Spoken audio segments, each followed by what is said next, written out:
The Washington football team or the Washington Commanders or the team that plays in DC, whatever you want to call them, they have traded for Carson Wentz. And I'm here to tell you that that does not move the needle for this team at all.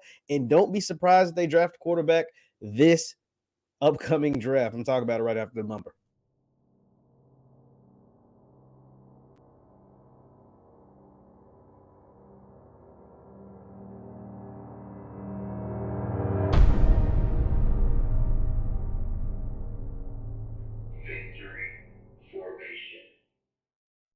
Is good people? What is good people? My name is JeffLightsyJr here with the Black Boss channel and Victory Formation. Thank you guys for tuning in. Be sure to hit the thumbs up button, like, share, subscribe, and notification bell because we upload every single day.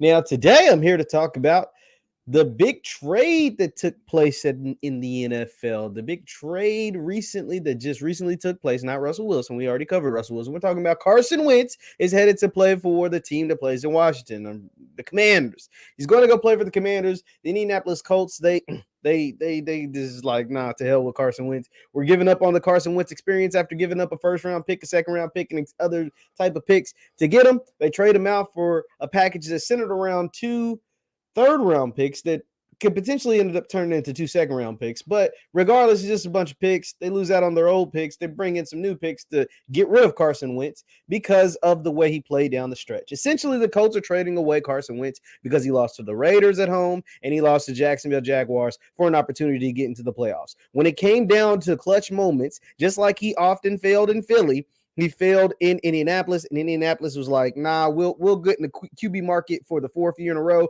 We don't care.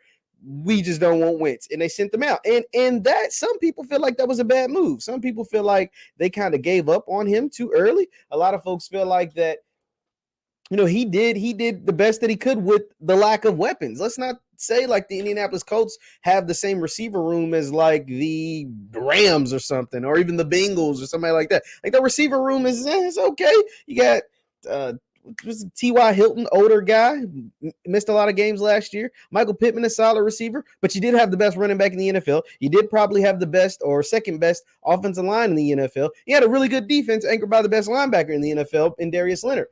So, there's pros and cons because Wentz did throw for 27 touchdowns, only 7 picks, did have a 95 QB rating, but also down the stretch, he lost games he shouldn't have lost. He shouldn't have lost to the Raiders.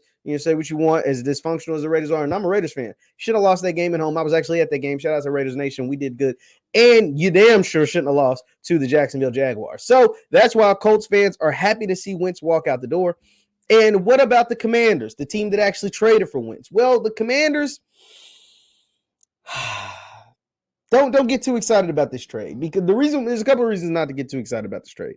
One, if you put too much on Carson Wentz, he has shown that he is fragile. He has shown that he's able to break. He has shown that he does not come up big in big moments. He gets hurt a lot. He doesn't come up big. And when you put too much on his plate and when it's winning time, he's not a winner. Just point blank period. It was winning time in Indianapolis those last 2 games of the regular season. He's shrank. It was winning time in Philly, and he shrank or he got hurt, and Nick Foles came in and made the plays that needed to be made to win those games. So when it comes to winning time, Carson Wentz isn't that good, and that's why Philly was so quick to move off of him because he was fragile and he didn't come up clutch in winning time. That's why Indianapolis was able to move off of him because he was fragile. He wasn't good for the locker room, and they were able to move off of him, and they were like, to hell with whatever we lost. We just bring back something because we don't want to be in the Carson Wentz business. And so don't be surprised if the same thing happens in Washington. I think a couple of things are happening in Washington, though. They're trading for Carson Wentz because they want to be relevant right now. And it was cheap. You trading for him essentially pennies on a dollar. And he's only $28 million a year. And you're like, oh, $28 million a year for a guy that's not even that good. I get what you're saying, but quarterbacks that are any good or any decent are going to cost you 30 plus. Think about this. Rodgers has got $50 million a year. Allen, Lamar Jackson, Russell Wilson, Deshaun Watson, all these guys are going to get 30, 40 plus million. You're not getting quarterbacks, a good one or even a decent one, under 30 million anymore. Salary cap keeps going up. Teams have to pay these quarterbacks. These quarterbacks want big money. These quarterbacks are looking at Rodgers' deal and Mahomes' deal and Allen's deal and the deal Lamar's going to get and the deal Russell Wilson's got and the deal Deshaun Watson got even a couple of years ago. And they're like, yo, you know what I'm saying? We need to be up there. So getting a quarterback for $28 million isn't bad because after next season, you can get rid of him and you don't have a big salary cap hit. Another thing, Washington has the number 11 pick in this draft. Washington has the number 11 pick in this draft, and a guy by the name of Malik Willis could fall to you at 11. And you could take your future quarterback and Malik Willis and have Wentz as a bridge guy. Wentz is a guy, don't get me wrong, Wentz is not the answer in Washington. Wentz is not going to lead you to no Super Bowls. Wentz is not going to do, like, he's going to make you better. He's an upgrade over Ryan Fitzpatrick, an upgrade over Taylor Heineke, an upgrade over those guys you had in Washington. But he's not your guy. He's not the guy. And Washington has a roster that if you plug in the guy, can make a lot of noise. And so you can get a guy like Malik Willis, who I believe could be the guy. He's going to need some time, but I think he could become the guy eventually. And, I mean, I'm just knock on wood, not to wish injury on anybody. The chances of Carson Wentz staying completely healthy in the entire year, they're slim. They're pretty slim. So you bring in a guy, potentially. Now, Malik Willis has skyrocketed up draft boards because he just killed it at the Senior Bowl, and he really, really smacked it out the park at the NFL Combine. Just knocked it out the park. From the interviews to the performance, big, strong, fast, with a cannon for an arm. So he might not be there at 11. But I think you can get a Malik Willis, possibly. I think you could definitely get Kenny Pickett at 11. Or you could wait till like the second round or later in the first round to get a guy like Desmond Ridder or a guy like Sam Howell and have Carson Wentz be your bridge quarterback. Now, the only guy, I think Malik Willis is the best prospect as far as quarterback, but I don't think Carson Wentz is your long-term solution. I think you can use some of your draft capital to leverage and possibly get a quarterback next year. But Carson Wentz isn't your long-term solution. Washington, you watched him play.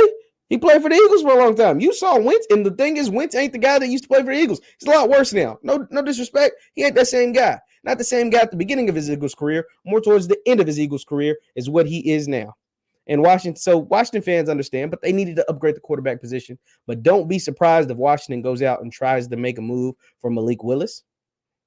And you get Malik Willis, you add a receiver or a weapon in the second or third round to add with Terry McLaurin, Antonio Gibson, Curtis Samuel, I want to say. You got some nice pieces with that defensive front, led by Chase Young coming back off injury, Montez Sweat, those guys. You can make some noise. You can make some noise with Washington. Just don't think Carson Wentz is your solution. But you can make some noise. You can make it to the playoffs. You can beat the Eagles. You can fight with the Cowboys. Now that the Cowboys losing Amari Cooper, Terry McLaurin is the best receiver in the division. You can make some noise. We'll see what happens. But Carson Wentz is your long-term guy. Just not. He's an upgrade, but he's not. You'll see. When it comes to winning time, I'm telling you, Washington, you're going to see, if you haven't already, you're going to see why Carson Wentz is your guy moving forward. Hit the thumbs up button, guys. And once again, my name is JeffLightsYr at the Black Boss channel and Victor Formation. Thank you guys for tuning in. Please sure to hit that thumbs up button. You can follow me on Instagram and Twitter. On Instagram and Twitter at JLightsy7. That's at JLightsy7. I post all my content there first. Thank you guys for tuning in, and I will see you next time. Peace.